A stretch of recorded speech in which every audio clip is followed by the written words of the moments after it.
तो आपको क्या लगता है परिवारवाद इस तरह हावी की भाई पार्टी खत्म हो जाए लेकिन परिवारवाद खत्म तो पार्टी तो साफ दिख ही रहा है, खत्म हो ही रही है। खत्म क्या हो रही है, खत्म होने की कगार पे आ रही है। अगर अभी भी बचाना चाहते हैं तो कुछ परिवारवाद से उठ के इनको काम करना चाहिए। तो अभी भी और 5 साल 7 साल काम करेंगे तो पार्टी दोबारा रनिंग में आ सकती है, नहीं तो नहीं आ सकती। हम तो जब से राजनीति को समझा है और देखा है, इतने साल से हम भी एक कार्यकर्ता है कांग्रेस पार्टी के ही। वैसे तो कांग्रेस को तो अभी सरवाइव करने के अंदर 15 साल और लग जाएंगे। तो ये तो परिवारवाद है, तो परिवारवाद में तो यही होना है, यही परिवारवाद ही चल रहा है। हम कांग्रेस ही है, लेकिन इसलिए साफ कहते हैं कि इसी की वजह से कांग्रेस को नुकसान हो रहा है। ये नरेश शर्मा खुद कांग्रेस का कार्यकर्ता है। इनके हिसाब से कांग्रेस की बर्बादी का कारण है कांग्रेस का खुद का नेपोटिज्म, और इनके हिसाब से कांग्रेस का अगर नेपोटिज्म ऐसे ही चलता रहा तो कांग्रेस का खत्म हो जाना तय है। खुद कांग्रेस पर्सन कपिल सिब्बल जी का भी कहना है कि लोग अब कांग्रेस को मौजूदा सरकार के विकल्प में नहीं देखते हैं। सोशल और पॉलिटिकल साइंटिस्ट सुहास पलसीकर ने अपने एक आर्टिकल में लिखा था कि अगर 1989 से कांग्रेस का 10 साल पतन का साल था तो 2014 से कांग्रेस को पहली बार अपने अस्तित्व मतलब अपने आइडेंटिटी को लेकर दिक्कतें झेलने पड़ रहे हैं, और इसी के चलते कांग्रेस के नेताओं का दल बदल के दिक्कतें और ज़्यादा बढ़ने लगी है। राइटर संजय झा 23 अगस्त 2020 को अपने एक ट्वीट में लिखते हैं कि पूरे देश भर में से 300 कांग्रेसी लीडर्स, जिसमें से 23 सीनियर लीडर्स भी थे, उन्होंने सबने मिलकर कांग्रेस प्रेसिडेंट सोनिया गांधी जी को एक खत लिखा। और खत में क्या लिखा? खत में लिखा कि कांग्रेस की पॉलिटिकल लीडरशिप को चेंज किया जाए और ट्रांसपेरेंट इलेक्शन करवाया जाए। पॉपुलर हिस्टोरियन रामचंद्र गुहा जी ने एनडीटीवी में लिखे अपने एक आर्टिकल का हेडलाइन लिखते हैं the Congress parties death wish. तो आइए दोस्तों, आप गहराई से समझते हैं ऐसी क्या वजह रही है जिसकी वजह से कांग्रेस आज खत्म होने की कगार पे आ चुकी है। देखिए, कांग्रेस के डिक्लाइन के पीछे बहुत सारा फैक्टर्स है, लेकिन आज हम इस वीडियो में बस एक इम्पोर्टेंट फैक्टर के ऊपर बात करेंगे जो 1952 से आज तक चलती आ रही है। मतलब हम बात करेंगे कांग्रेस की डायनेस्टिक पॉलिटिक्स के ऊपर, गांधी और नेहरू फैमिली की दबदबा किस तरह से कांग्रेस पार्टी के ऊपर आज भी चलते आ रहे हैं और उसकी वजह से कांग्रेस आज कैसे खत्म होने की कगार पर है। आज हम इस वीडियो में उसी के बारे में गहराई से बात करने वाले हैं। शुरू हुई थी जवाहरलाल नेहरू के साथ, फिर आई इंदिरा गांधी जी, फिर आए राजीव गांधी, फिर सोनिया गांधी, और 2014 में राहुल गांधी को प्राइम मिनिस्टर के रूप में प्रोजेक्ट कर दिया गया, और फिर प्रियंका गांधी भी आ गई। और ये बात सबको पता है, आगे प्रियंका गांधी भी अपने बच्चे को इसमें ले आएगी, और ये साइकिल ऐसे ही चलते रहेगा। किसको पता है, कांग्रेस अंग्रेजों ने बनाया था। कांग्रेस तब भी था जब गांधी नहीं थे, कांग्रेस तब भी था जब नेहरू नहीं थे। नेपोटिज्म को इंडिया में प्रमोट करने के लिए कांग्रेस पार्टी को दुनिया का सबसे बड़ा नेपोटिज्म का लाइफ टाइम अचीवमेंट अवार्ड मिलना चाहिए। कांग्रेस के आगे बॉलीवुड कुछ भी नहीं है। आपको लगता होगा कि बॉलीवुड में नेपोटिज्म भर भर के चलता है, लेकिन आप कांग्रेस पार्टी में झांकिए, आपको पता चलेगा कि असली नेपोटिज्म क्या है। अब कांग्रेस में जो ये खानदानी दबदबा है, इसके चलते कांग्रेस के जो बाकी टैलेंटेड लीडर्स है वो कांग्रेस को छोड़कर किसी और पार्टी में जाके शिफ्ट हो जाते हैं। उदाहरण के तौर पर सबसे पहले आप हिमंत बिश्व शर्मा जी को ले लीजिए। आप जानते ही होंगे हिमंत बिश्व शर्मा अभी के आसाम के चीफ मिनिस्टर है। उन्होंने हाल ही में मई 10, 2021 को चीफ मिनिस्टर के लिए शपथ ली थी। तो सबसे पहली बात, वो पहले कांग्रेस के ही थे। उन्होंने 2001 से 2015 तक कांग्रेस के साथ दिया। मतलब हिमंत बिश्व शर्मा कांग्रेस का एक बहुत ही इंपॉर्टेंट पार्ट रह चुका है। लेकिन 2015 में उन्होंने अपनी लॉयल्टी बदली और कांग्रेस छोड़कर बीजेपी ज्वाइन कर लिया। अब देखिए, बीजेपी में उनका 2015 से 2021 तक 6 साल हो गया। इन 6 सालों में बीजेपी में रहकर आज वो चीफ मिनिस्टर बन गया। कांग्रेस में 15 साल वो क्या कर रहे थे, ये सोचने वाली बात है। या फिर उनको मौका नहीं दिया गया था काम करने के लिए? क्या कांग्रेस में सारे लीडर्स को ऐसे ही दबा के रखते हैं? अब ऐसा भी नहीं था कि आसाम में चीफ मिनिस्टर की पद के लिए कोई और कैंडिडेट नहीं था। सर्बानंद सोनोवाल जो आसाम के पहले का चीफ मिनिस्टर थे, वो भी तो बीजेपी के ही थे। उनको बदल के हिमंत को बनाया गया। क्यों? क्योंकि इससे पहले Himanta Biswa Sharma educational and health minister थे बीजेपी में रहकर। आसाम में सीएम सर्बानंद सोनोवाल से भी ज्यादा हिमंत बिश्व शर्मा ज्यादा लोकप्रिय थे, और बीजेपी का जो हेड है, जो ऊपर बैठ रहे हैं, वो ये बात नोटिस कर रहे थे। तो इसीलिए उनको इस बार चीफ मिनिस्टर ऑफ आसाम बना दिया गया। BJP flags paint roads of Guwahati saffron. The man who has been almost single-handedly mobilizing the party's campaigns ahead of the polls was filing his nomination papers today. अब दूसरा person ले लीजिए, ज्योतिरादित्य सिंधिया। बहुत ही होनहार और यंग है। इनफैक्ट अगर मैं इनके पिता की बात करूं, माधवराव सिंधिया, वो भी कांग्रेस के प्राइम मेंबर थे। फिर 2001 में उनकी देहांत के बाद ज्योतिरादित्य सिंधिया ने भी कांग्रेस ज्वाइन कर लिया। इनफैक्ट ज्योतिरादित्य सिंधिया कांग्रेस में मिनिस्टर भी रह चुके हैं मनमोहन सिंह जी के कैबिनेट में 2012 से 2014 तक। अब देखिए 20 साल ज्योतिरादित्य सिंधिया कांग्रेस में रहने के बाद मार्च 2020 को इन्होंने भी अपनी लॉयल्टी बदली और जाके बीजेपी में ज्वाइन कर लिया। अब तीसरा मेंबर है जितिन प्रसाद। जितिन प्रसाद ने भी अपनी पॉलिटिकल करियर की शुरुआत कांग्रेस से ही किया था। ऑलमोस्ट पिछले 20 सालों से वो कांग्रेस के साथ थे। 2001 में जितिन प्रसाद इंडियन यूथ कांग्रेस के जनरल सेक्रेटरी भी थे, यहाँ तक कि स्टील का स्टेट ऑफ मिनिस्टर भी रह चुके हैं। और तो और 2008 की कैबिनेट में जितिन प्रसाद सबसे यंगेस्ट मिनिस्टर थे। अब देखिए ऐसे इंपॉर्टेंट और टैलेंटेड लोग रिसेंटली पिछले महीना मतलब जून में ही उन्होंने कांग्रेस को छोड़कर बीजेपी ज्वाइन कर लिया। अब एक उदाहरण लेते हैं फीमेल मेंबर की, जो बहुत ही ज़्यादा हार्ड वर्क करती है और पूरी ताकत के साथ खड़ी होती है। जी हाँ, हम बात कर रहे हैं महुआ मोइत्रा की। अगर हम महुआ मोइत्रा की पॉलिटिकल जर्नी को देखें तो महुआ मोइत्रा यूनाइटेड स्टेट्स से ग्रेजुएटेड है इकोनॉमिक और मैथमेटिक्स से। महुआ मोइत्रा पॉलिटिक्स में उतरने से पहले इन्वेस्टमेंट बैंकर थी JP मॉर्गन चेस, न्यूयॉर्क और लंदन में। काफ़ी अच्छा खासा हाई प्रोफाइल वाला उनका लाइफ और जॉब चल रहा था। इनफैक्ट उन्होंने अपनी लाइफ में बहुत ही कम उम्र में बहुत ज़्यादा ग्रोथ हासिल कर लिया था अपनी कॉर्पोरेट लाइफ में। यहाँ तक कि 2009 में उन्होंने JP मॉर्गन चेस की वाइस प्रेसिडेंट की पोस्ट को छोड़ दिया था, जो लोगों के लिए ड्रीम पोजीशन होता है। ऐसी पोजीशन पाने के लिए लोग सपने देखते हैं। वैसी पोजीशन को छोड़कर उन्होंने डायरेक्ट पॉलिटिक्स में उतरी और उतरते ही वो कांग्रेस के साथ जुड़ गई। लेकिन एक साल बाद 2010 में क्या हुआ? जी हाँ, सही पकड़े आप, महुआ ने कांग्रेस को छोड़ दिया। लेकिन इस बार वो बीजेपी में नहीं गई, वो गई ममता बनर्जी की TMC की पार्टी में। तो महुआ मोइत्रा का अगर हम TMC में उनका परफॉर्मेंस को देखें पिछले 10 साल का, तो उनका बहुत ही ज़्यादा अच्छा और ज़बरदस्त परफॉर्मेंस रहा है। 2016 में उन्होंने MLA की इलेक्शन को जीता करीमपुर वेस्ट बंगाल कॉन्स्टिट्यूंसी से। फिर 2019 में MP की इलेक्शन जीता कृष्णानगर वेस्ट बंगाल कॉन्स्टिट्यूंसी से। आपने देखा ही होगा महुआ मोइत्रा का स्पीच कितना दमदार और ज़बरदस्त होती है। और ऐसे ही अगर कांग्रेस छोड़ने वाली फीमेल मेंबर्स की अगर मैं बात बोलने लगूँ तो ये वीडियो नहीं एक फिल्म बन जाएगा। लेकिन फिर भी आपको मैं बता दूँ, बॉलीवुड से 2 अभिनेत्री जो कांग्रेस ज्वाइन की थी उन्होंने भी छोड़ दिया। पहला है उर्मिला मातोंडकर और दूसरा है खुशबू सुंदर। लेकिन अगर आपको डिटेल में सब कुछ जानना है तो वीडियो के नीचे डिस्क्रिप्शन में लिंक मैंने सब दे दिया है, आप जाके पढ़ सकते हैं डिटेल में। तो क्या हो रहा है कांग्रेस के अंदर? कांग्रेस के जो नेता है उनको उनकी काबिलियत, उनकी टैलेंट, उनकी मजबूती के हिसाब से उनको कोई भी पोजीशन नहीं दिया जाता, क्योंकि सारे जितने भी ऊपर लेवल का पोजीशन है वो तो पहले से ही गांधी और नेहरू फैमिली के लिए बुक्ड है। आप सारे चीज़ें भूल जाइए। कांग्रेस के अंदर शशि थरूर और नंदन नीलेकानी जैसे लोग क्या कर रहे हैं? क्या उनको बस राहुल गांधी जैसे नाकारा इंसान के लिए ट्वीट लिखने के लिए वहां पे रखा गया है? अब महुआ मोइत्रा की दूसरी तरफ आप प्रियंका गांधी की परफॉर्मेंस को देखिए, जो नेहरू गांधी फैमिली की मेंबर है।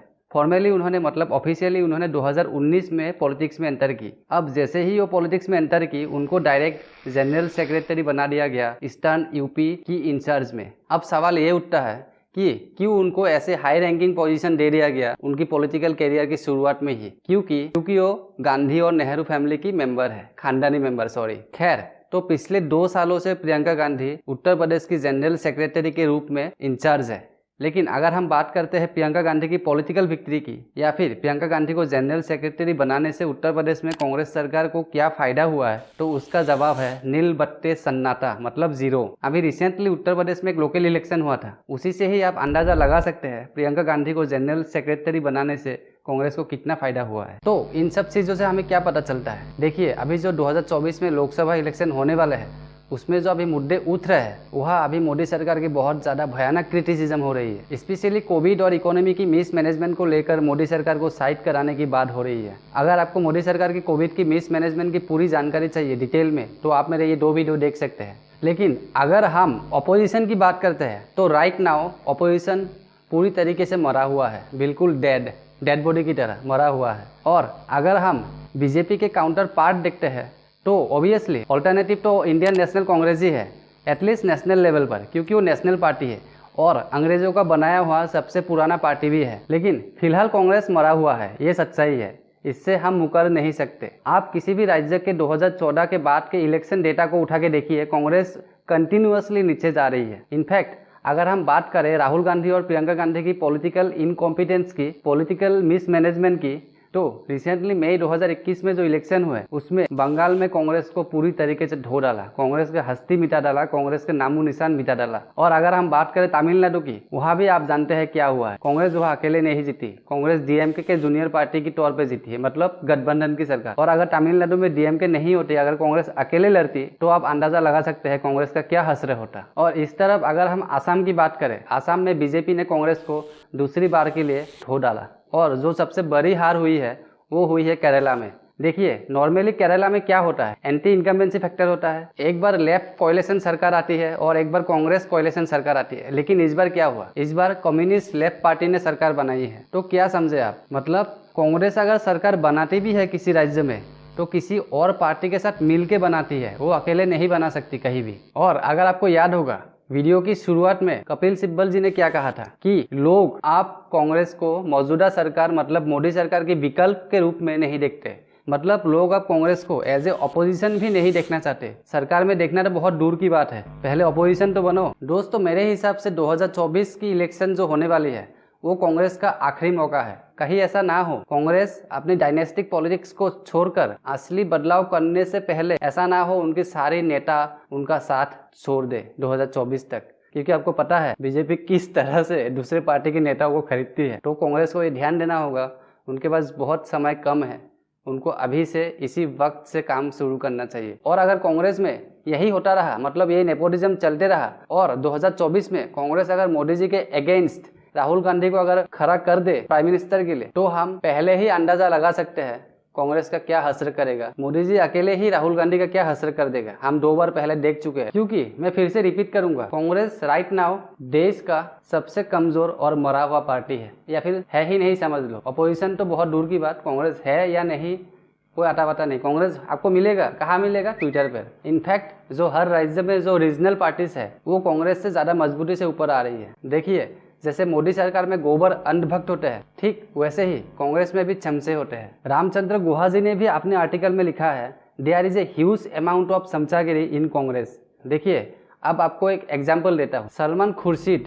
जो सुप्रीम कोर्ट ऑफ इंडिया का सीनियर एडवोकेट भी है और कांग्रेस पार्टी का लीडर भी है, हाल ही में राजीव गांधी के डेथ एनिवर्सरी के दिन उन्होंने एक ट्वीट किया था। ट्वीट में उन्होंने एक लाइन लिखा, the ones and future king of democracy. एक तरफ राजीव गांधी की फोटो है और दूसरी तरफ उनकी बेटे राहुल गांधी की फोटो लगाया इस ट्वीट में। लेकिन इस ट्वीट में कॉमेडी क्या है, एक तरफ इन्होंने डेमोक्रेसी की बात की और दूसरी तरफ इन्होंने किंग की बात की। क्या है ये, इसे ही चमचागिरी कहते हैं। रामचंद्र गुहा जी साथ में ये भी लिखते हैं, नेहरू गांधी फैमिली की जो पकड़ है कांग्रेस में वो इस ब्लाइंड फॉलोअर्स और चमचागिरी की वजह से ही है। कांग्रेस पार्टी के अंदर गांधी और नेहरू फैमिली की बहुत सारे ऐसे अंधे चमचे हैं जो सोनिया गांधी और राहुल गांधी और प्रियंका गांधी इन सबको बचाने की कोशिश करते हैं आंख बंद करके। और इन चमचों का पूरा जिंदगी राहुल, सोनिया, प्रियंका इन सबको महान नेता साबित करने में ही निकल जाता है, जैसे अंधभक्त मोदी जी को करते हैं। ये जो चमचे हैं ये पार्टी के अंदर जो असंतोषी है, मतलब जो नाखुशी है, उसको भी दबाने के लिए काफी मेहनत करते हैं। और नतीजन जो सही टैलेंटेड और मजबूत कैंडिडेट होती है कांग्रेस के अंदर,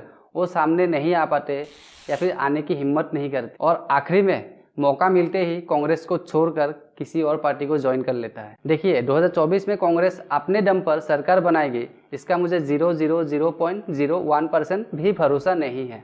तो कांग्रेस के पास क्या ऑप्शन है इसके सिवा? उनके पास एक ही ऑप्शन रह जाता है, कोएलिशन की, मतलब गठबंधन की। और अगर हम कोएलिशन की बात करें यानी गठबंधन की बात करें तो कोएलिशन के लिए पार्टीज कौन हो सकता है? ममता बनर्जी की टीएमसी यानी तृणमूल कांग्रेस, तमिलनाडु का डीएमके, तेलंगाना का टीआरसी, आंध्र प्रदेश का टीडीपी, उड़ीसा से बीजू जनता दल, समाजवादी पार्टी या फिर इससे भी छोटी छोटी पार्टी जैसे झारखंड मुक्ति मोर्चा। तो ये सारे पार्टी गठबंधन कर सकती है कांग्रेस के साथ। लेकिन यहाँ पर असली सवाल उठता है, क्या इन सारे पार्टी में से कोई भी पार्टी राहुल गांधी को अपना लीडर मानेगी?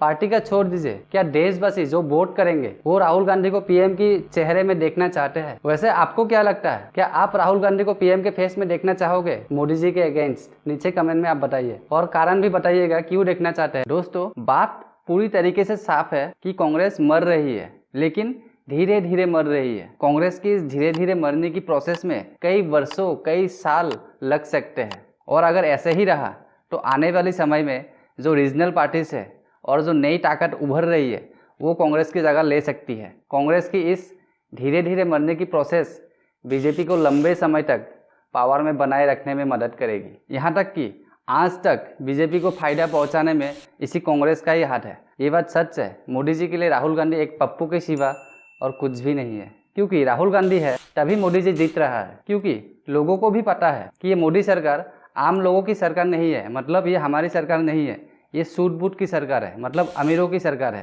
पर लोग भी बेचारे क्या करें, एक तरफ देखते हैं तो मोदी जी को देखते हैं, दूसरी तरफ देखते हैं तो राहुल गांधी को देखते हैं, और राहुल गांधी को देखने के बाद लोग भी सोचते हैं अरे इस निकम्मे से तो अच्छा मोदी जी है, कम से कम हमारे हिंदू धर्म के लिए तो लड़ रहा है। क्योंकि राहुल गांधी का खुद का कुछ भी अचीवमेंट या फिर कुछ भी उपलब्धियां नहीं है। राहुल गांधी कौन है? राजीव गांधी का बेटा है, इंदिरा गांधी का पोता है, जवाहरलाल नेहरू उनका ग्रैंडफादर के ऊपर के है। तो राहुल गांधी कौन है? कुछ भी नहीं है। तो फिर लोग कैसे राहुल गांधी पर भरोसा करेंगे जिसका कुछ भी उपलब्धियां नहीं है, कुछ भी अचीवमेंट नहीं है? हर तरफ हार ही हार है उनका, हर रिकॉर्ड उनका खराब है। इतनी बड़ी एक डेमोक्रेटिक देश जो दुनिया का सबसे बड़ी डेमोक्रेसी है, उनके हाथ में कैसे सौंप दे लोग? ये भी एक सवाल है। आपको क्या लगता है, क्या आप हमारे भारत देश को राहुल गांधी के हाथों सौंपना चाहोगे? नीचे कमेंट में बताइए। मुझे लगता है ये दल बदल जो बढ़ रहा है कांग्रेस में का एक कारण डायनेस्टिक पॉलिटिक्स तो है ही, उसके सिवा और एक इम्पोर्टेंट कारण है, वो है खुद बीजेपी। 2014 से बीजेपी ने जो परफॉर्मेंस दिखाया है, it's amazing, it's mind blowing. इसीलिए जो कांग्रेस की नेता है वो बीजेपी के लिए बहुत इंप्रेस हो जाते हैं। उनको लगने लगता है शायद अगर हम बीजेपी चले जाए तो शायद हमें और ज़्यादा अच्छा अपॉर्चुनिटी मिलेगा, और ज़्यादा कुछ काम करने का मौका मिलेगा, अच्छा पोजीशन मिलेगा। इसीलिए वो लोग कांग्रेस को छोड़कर बीजेपी चले जाते हैं, क्योंकि मेजोरिटी जो जाते हैं वो बीजेपी में ही जाते हैं। इसीलिए मैं बाकी दूसरे पार्टी के बारे में नहीं बोल रहा हूँ। सच ये है कांग्रेस पार्टी एक खालीपन में काम कर रहा है। उनका कोई भी एजेंडा नहीं है 2024 के लिए। उनका कोई भी एक इम्पोर्टेंट एजेंडा ऐसा नहीं है जहाँ सारे लोग अपने आप को कनेक्ट कर सके। और कश्मीर और अयोध्या में राम मंदिर सहित कई कंट्रोवर्शियल मुद्दे पर बीजेपी से अलग लाइन लेना कांग्रेस के लिए अब मुश्किल हो गया है। इसके अलावा कांग्रेस पार्टी के अंदर ही और 17 संगठन बना हुआ है। इससे कांग्रेस के अंदर ये जो छोटा छोटा जो 17 ग्रुप है, इससे एक खतरा अभी और दिख रहा है, वो है अलग से एक संगठन बनने का। देखिए दोस्तों, कांग्रेस अभी ऐसी एक गटर में पड़ी हुई है कि उनके लिए कोई भी सोल्यूशन आसानी से काम आएगा ये कहना बहुत मुश्किल है। तो फाइनल सोल्यूशन मुझे एक ही लगता है, पूरे कांग्रेस पार्टी को एक बार फिर से नए सिरे से उसको फिर से बनाना होगा। नया प्रेसिडेंट, नया कार्यकर्ता, नए लोग, और गांधी नेहरू फैमिली को कांग्रेस पार्टी से दूर करना होगा। और अगर कांग्रेस को अपने पार्टी को री एस्टेब्लिश करने में कोई इंटरेस्ट नहीं है तो कांग्रेस का खत्म होना गारंटी है। तो दोस्तों, ये था एक छोटा सा एनालिसिस कांग्रेस का जो आज ये हाल है उसके पीछे क्या रीज़न है, क्या कारण है। कारण तो बहुत सारे हैं, लेकिन मैंने सिर्फ एक मुद्दे को ज़्यादा इंपॉर्टेंट दिया है, जो मुझे लगता है वही सबसे इम्पोर्टेंट मुद्दा है।